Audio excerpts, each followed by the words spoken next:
আসসালামু আলাইকুম। আশা করি সবাই ভালো আছেন। আলহামদুলিল্লাহ আমিও ভালো আছি।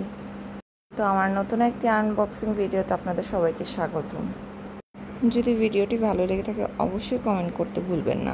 যারা স্যামসাং লাভার আছেন তাদের জন্য এটি খুবই সুন্দর ও আকর্ষণীয় একটি ফোন। এটা আমার ব্যক্তিগতভাবে বলা, যেহেতু ফোনটি দেখে আমি ফোনটির প্রেমে পড়ে গিয়েছিলাম। তো চলুন দেখে আসি ফোনটিকে আনবক্সিং করে। আপনাদের হয়তো ভালো লাগতে পারে।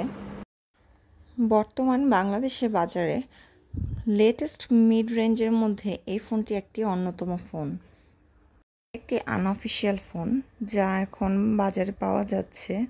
অফিশিয়ালি হলে এটা দামটা একটু অনেক বেশি হতো, লাইক 60 or 75K এর মতন হবে। ফোনটির প্যাকেজিং খুব সুন্দর হয়েছে যা আপনাদের সবার কাছে ভালো লাগবে।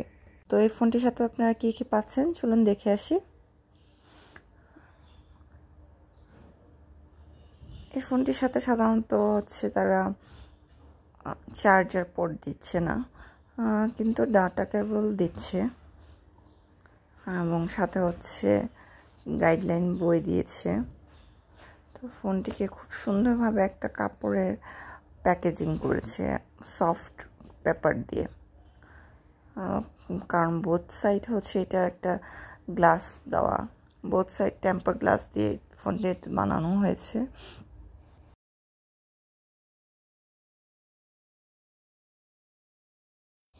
স্যামসাংয়ের এই ফোনটিতে রয়েছে অ্যান্ড্রয়েড 14, 1 UI 6.1 সফটওয়্যার আপডেট 4 বছরের জন্য। সামনে পিছনে দুইটি গ্লাস দিয়ে তৈরি করেছে ফোনটিকে। যেহেতু ফোনটির প্রাইস ডিফারেন্স খুবই কম, তাহলে আমি মনে করি A55 নেওয়া একটি বেটার অপশন। তো এটা খুবই সুন্দর একটি ফোন। তো আমার ফোনটিকে এখন অন করে সেট আপ করতে হবে, তো সেটাই আপনাদের সাথে দেখাচ্ছি। ফোনটিকে অন করে নিলাম। তো এটা কিছুক্ষণ সময় নেয় অন হতে, তো সব ফোনে অন হতে কিছুক্ষণ সময় নেয়। তো এটাকে আমি সেট আপ করে নিয়েছি। ল্যাঙ্গুয়েজ সেট আপ করছি প্রথমত।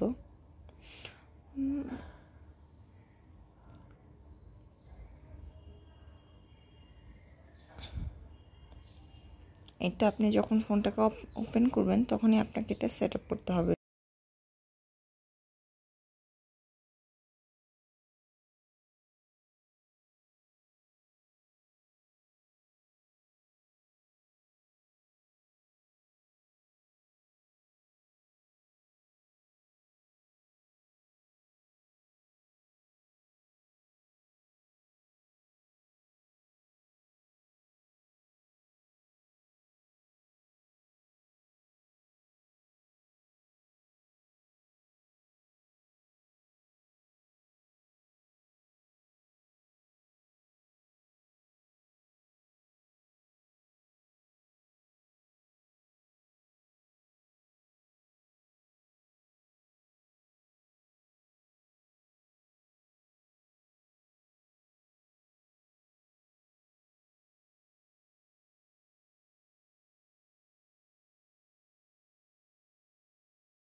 তো আমার ফোনটি এখন সেট আপ করা শেষ হয়ে গেছে, এখন রেডি ফোন। তো আপনি এখন দেখতে পাচ্ছেন ফোনটি রেডি হওয়ার পর এরকম দেখা যাচ্ছে। ফোনটির মধ্যে কী কী অ্যাপস রয়েছে সেটা আপনাকে দেখাচ্ছি। উপরে এই সবগুলো অ্যাপস আপনি পেয়ে যাবেন, যেগুলো দেখা যাচ্ছে ওগুলো স্যামসাং আপনাকে দিয়ে দেবে ফোনের সাথেই। তো ফোনের ক্যামেরাটা মাশাআল্লাহ খুবই সুন্দর। যারা এখনকার জেনারেশনে সবাই কম বেশি ফোনে ছবি তুলতে পছন্দ করেন। ফ্রন্ট সাইডের ক্যামেরা খুবই ভালো এবং ব্যাক সাইডের ক্যামেরা খুবই সুন্দর। দেখতেই পাচ্ছেন আমি কিছু ছবি তুলে আপনাদের দেখিয়েছি। তো এত কোয়ালিটি খুবই সুন্দর। এই কোয়ালিটির মধ্যে এবং এই বাজেটের মধ্যে এই ফোনটা সবচেয়ে বেস্ট একটা ফোন হবে আপনাদের জন্য। তো দেখাচ্ছি, এটা ব্যাক সাইডের কিভাবে ছবিটা ভালো আসছে কিনা।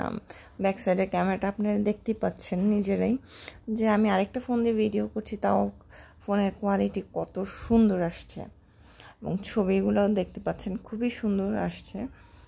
যারা এখনকার সবাই হচ্ছে আমরা ছবি তুলতে পছন্দ করি, তো ছবিগুলোই খুবই সুন্দর আসে এই ফোনের মধ্যে। ছবিগুলো খুবই রিয়েলিস্টিক হয়েছে দেখেন। তো যারাই এই ফোন দিয়ে ছবি তুলেন তারা পুরোপুরি ফোনের প্রেমে পড়ে যাবেন, ট্রাস্ট মি। এই ফোনটা আমি প্রথমে ভেবেছিলাম ভালো হবে না বা কিছু, তো যখন আমি এটাকে আমি ইউজ করা শুরু করলাম, ফোনটা এত সুন্দর একটা ফোন যা বলার বাইরে। এখন আমি আপনাদের একটা দেখাচ্ছি ফ্রন্ট ক্যামেরা কীরকম ছবি ওঠে। তো দেখতে পাচ্ছেন ফ্রন্ট ক্যামেরার রেজুলেশন খুবই ভালো আছে এবং ফ্রন্ট ক্যামেরা দিয়ে খুব ভালো সুন্দর সুন্দর ছবি তোলা যাচ্ছে। এবং এর মধ্যে কিছু ফিচারও রয়েছে, ফান ফিচার, যেগুলো একটু হায়ার রেঞ্জের ফোনের মধ্যে থাকে সাধারণত। তো দেখেন আমি একটু ডং করে নিলাম, ডং করতে করতে আপনাদের সাথে এটাও শেয়ার করছি। তো আমার ফোনটার সাথে একটা কভারও কিনে নিয়ে আসা হয়েছে। তো কভারটা খুবই সুন্দর, আমার খুব পছন্দ হয়েছে। আমি এই কোয়ালিটির কভারে বেশিরভাগ ইউজ করে থাকি, মিল্কিনের। তো যারা দেখছেন আমার ভিডিওটি অবশ্যই যদি ভালো লেগে থাকে অবশ্যই কমেন্ট করে জানাবেন এবং সাথে শেয়ার করতে ভুলবেন না। Thanks for watching my video.